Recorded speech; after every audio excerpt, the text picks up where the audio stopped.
guys, welcome to the Afrocentrist podcast, and my name is the original Daniel. So, like we announced last week, we'll be having our top review today, our top book review today.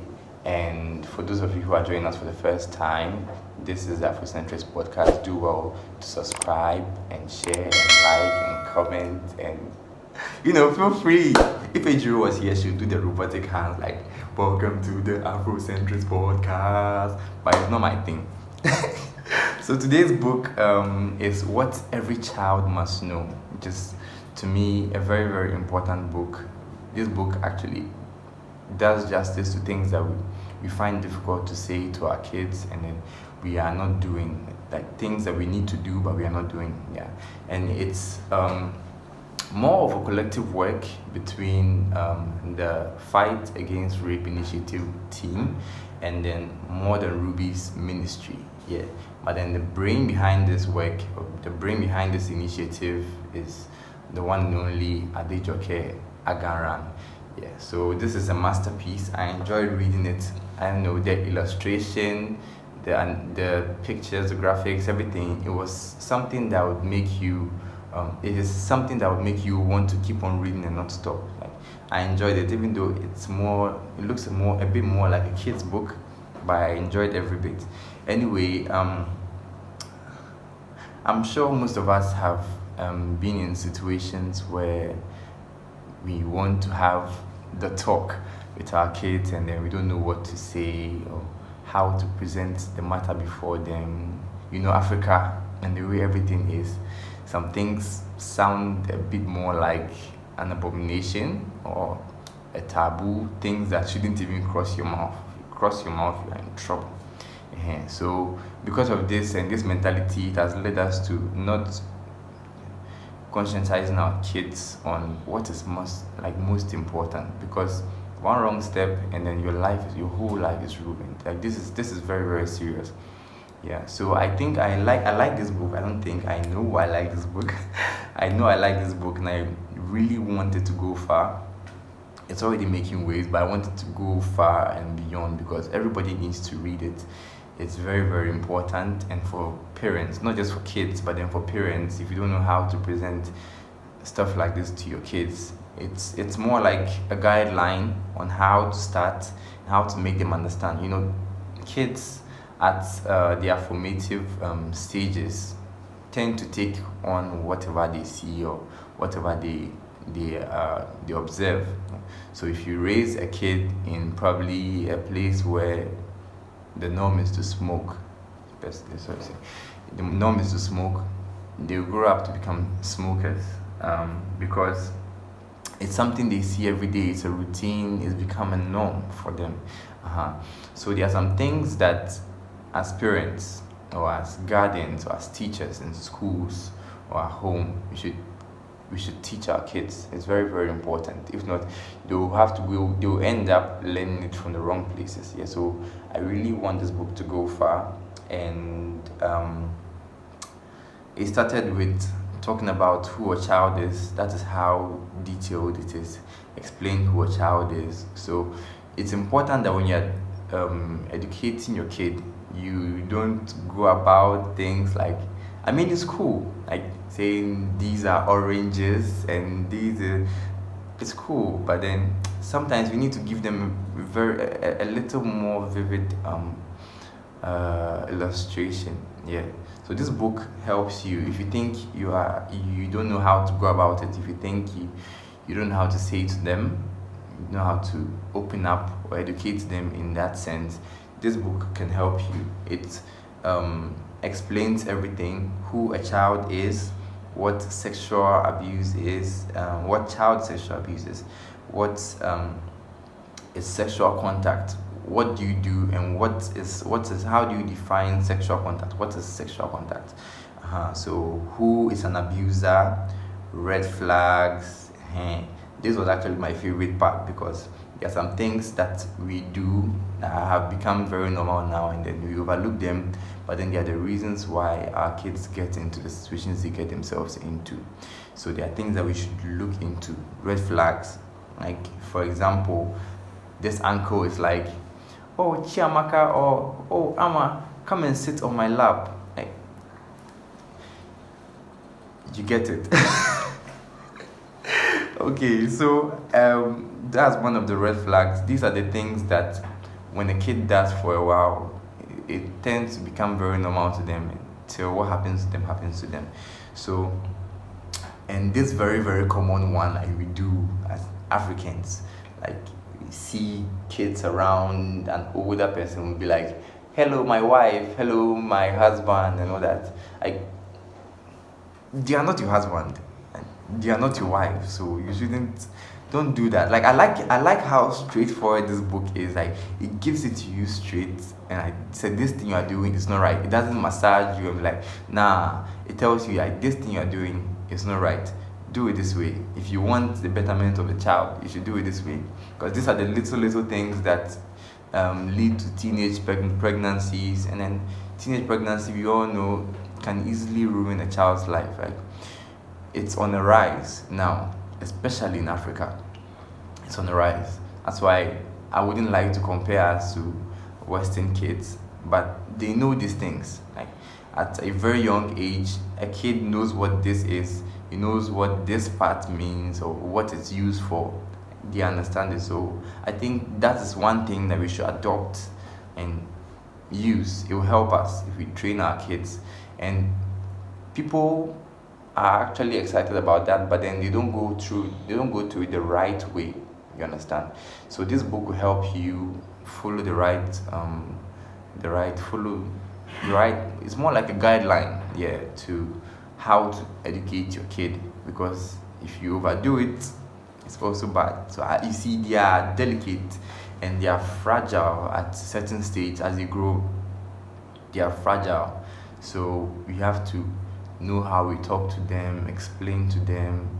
You see kids that are how we train our kids in the Lord, how we train them that this is Jesus Christ, you must worship and obey, pray to God every morning, and you take it very seriously. In the same way, sex education too, we should also take it seriously. I see kids around and then they go to church. I see kids around, they do evangelism, like with so much passion. This same passion should also be included when it comes to sex education in our kids, because we are not always going to be with them, we won't always be around. They might be in situations where they have to make decisions on their own. So that is where what you've learned will show. You understand? So when you teach your kid the right thing to do, things here like self-defense, like affirming, like, no, I don't want this. When a stranger comes to you and then gives you money or sweets or candy and be like, don't tell your parents I gave it to you, or they are coming to touch you inappropriately, you be like, you just scream. It says here, like, straightforward, like, scream like, ah, stranger, stranger, stranger. Yeah, so I like how this thing went straight to the point, like nobody said it. Okay, so there are some other things in here, some other goodies like self-defense, how to protect yourself from an abuser, because sometimes screaming is not enough. And there's a part here that says that if you scream and then the abuser holds your mouth, like tries to block you from screaming, you have the right to bite them. Like, this is a book that every kid should have. Yeah, it's a book that every kid should have. And we are lucky to have Adejoke Aganran on today's episode. We'll be having an interview with her. I think Ejiro will take it from there. So we'll have her answer a few questions to shed more light to it. But then overall, this book, top notch. I stand. It's such a great book. I think every parent must get for their kids. And I think it's available in audiobooks too. And so you play it for your kids to hear. And it's quite enjoyable too. The visuals can keep you interested. Yeah. And so on and so forth. So it's been nice having this time with you. All too soon we've come to the end of the month. Yeah. And it's been interesting. Yeah. But then we pray for more fruitful days, more fruitful months ahead. And from now, from me, it's bye. So over to you, Ejiro.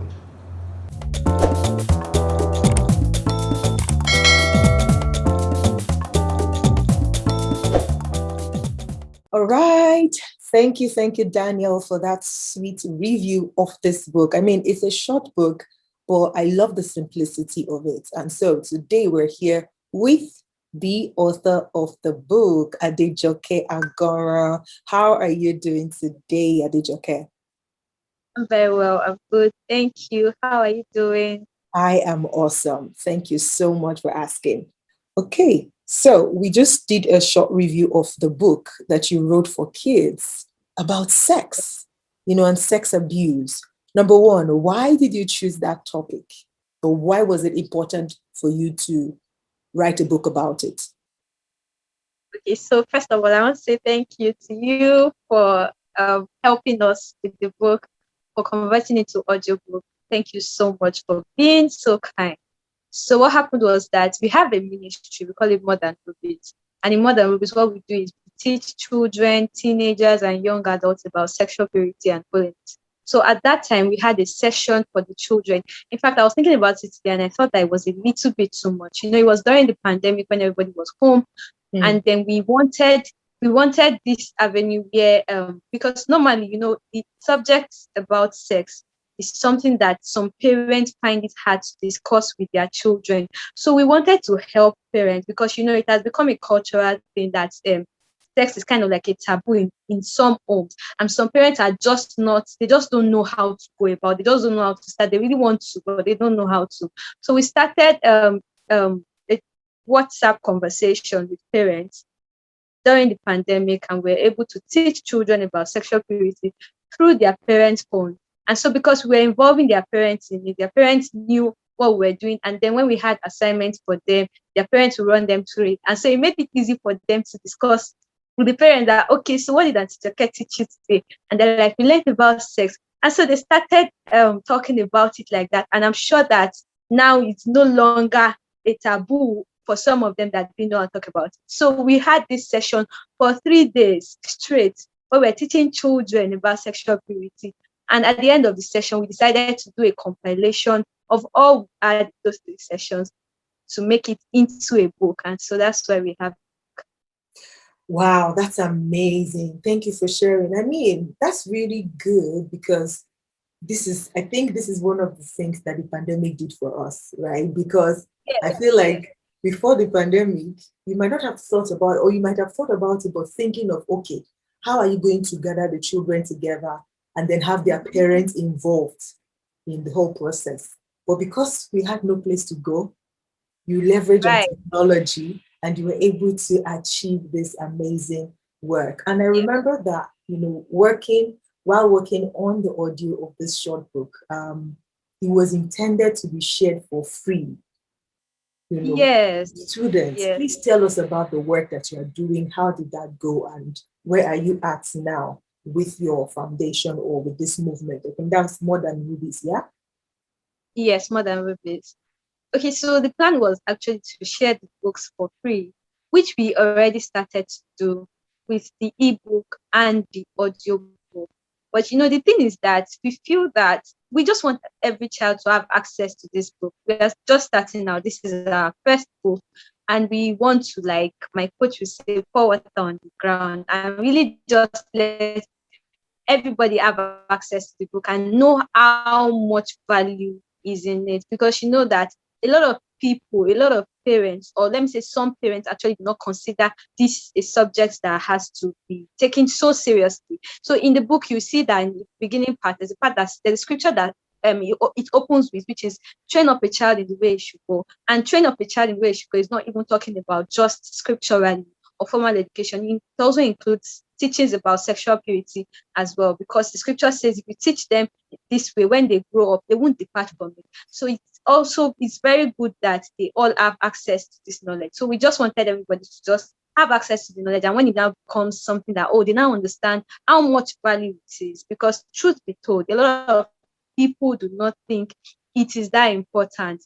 Do you understand? They don't think it is that important yet. So we want it to get to the point where everybody knows how much of a big deal it is that their children actually are educated about sex, and how much important it is that they should take it seriously, you know.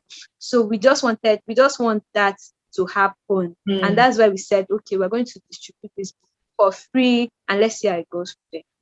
Okay, so from your experience of sharing for free, even having the class, the 3-day boot camp where you talked about this, what have you noticed, right, in conversing with the kids themselves and the parents? So my question is, what was the awareness of the children? What was it like for them, when it comes to the matter of sex? And now that they've been educated, what has it done for both them and the parents? To be honest, the response has been great so far. Both parents and children are very excited about it. And you know the way children are, once they find something that they really like, they will really literally hold on to their parents and like, I want to do this. And I want to. So most of them just kept stressing their parents, like, okay, I want to join this class. We're having online classes for them. I want to join this class. So when we share the materials, they are just really excited about it. They want to learn. And we got feedback from parents too, also saying that, oh, their children are beginning to talk about this thing. Their children are like maintaining boundaries and even telling their friends, you cannot touch my private part, you cannot do this. And they're saying that, oh, the classes were helpful and all. So it's been great so far. Amazing. I love it. I mean, it's just fun to see that, parents are now comfortable to talk about sex with their kids, and the kids are also comfortable to understand that, there is something called boundaries, and you can actually set it and say, hey, don't touch me that way, don't talk to me that way. I love the way the book was written. It's so simple in terms that kids can understand, like, no, uncle, I'm not sitting on your lap. No, auntie, I'm not coming to play with you.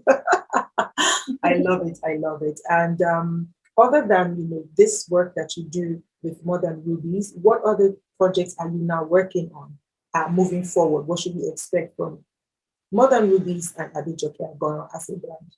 Okay, about Modern Rubies, we are planning, because the book we released, the one we are talking about now, was just like a textbook, and it's generally for children between ages 5 to like 10 or like 11, 12. From 10, they are preteens already. So let's say it is 5 to like 10 years. But we have written another book now. We have another one for children between ages 4 to 5, and then a workbook for them also. So the intention is to help them drive home the lessons so that they are not just reading, they are also writing and answering questions based on what they have learned. We also have a teacher's guide, and the teacher's guide is going to help teachers, parents, guardians, anyone that is really interested in helping children learn about sexual purity to learn. So, the thing is that, when we started during the pandemic, what we're trying to deal with was this, I don't know what to call it now, this issue that we had where parents felt uncomfortable to talk about sex with their children. And so we're able to break it because we're giving them assignments, and their parents phone anyway. So they will actually hold the phone and say, okay, now you have to do this. And they were doing the assignments together, and the parents would turn it in and all of that. But now we have the teacher's guide that the parents can actually use. So even if you feel shy or whatever is the reason you feel incompetent as a parent to talk about sex with your child, with the teacher's guide, you just have to follow it and say that, okay, according to this book, we are learning about self-defense today. Lesson 1 is this, and then they can now go on and do their task in their book. That's the workbook. We have workbook for children between ages 4 to 5, another one for ages 6 to 10. So we're planning to release that later this year, beginning from June this year. We're working on that. That's about more than this. Awesome. Well done. I wish you all the very best. If somebody listens to this or watches this and say, oh, you know what, I want to be a part of what Modern Rubies is doing, so that they are able to reach more kids and educate more parents to begin to have conversations around sex and, understanding, the boundaries and all of these things. How can they plug into the project that you are working on? For anyone interested in partnering with us, volunteering, just being part of what we do as Modern Rubies, they can send a mail to modernrubies@gmail.com. That's Modern Rubies with a double M. So it's not one M, it's double M, modernrubies@gmail.com. Okay. Yes. Fantastic. So there's also opportunity for people who want to volunteer with you, right? Definitely. Yes. Absolutely awesome. Okay, guys, so you heard it. If you want to be a part of what Mother Rubies are doing to educate both children and parents on sexual purity and how to defend yourself during, against sexual abuse, then you want to reach out to them. The email address will be scrolled on the screen right now. Also, it would be in the description of this video and of the audio on Buzzsprout. Okay, so you can reach out to them and be a part of what they are doing. I believe they also have an Instagram page. We're going to drop Yes. the link to that as well. Thank you so much for being with us today. This is all we have for you today on Tap Review. So we'll come your way again next week with another episode on the Afrocentrics podcast. It is your girl, the energetic EJ, saying have a fantastic weekend. Bye-bye.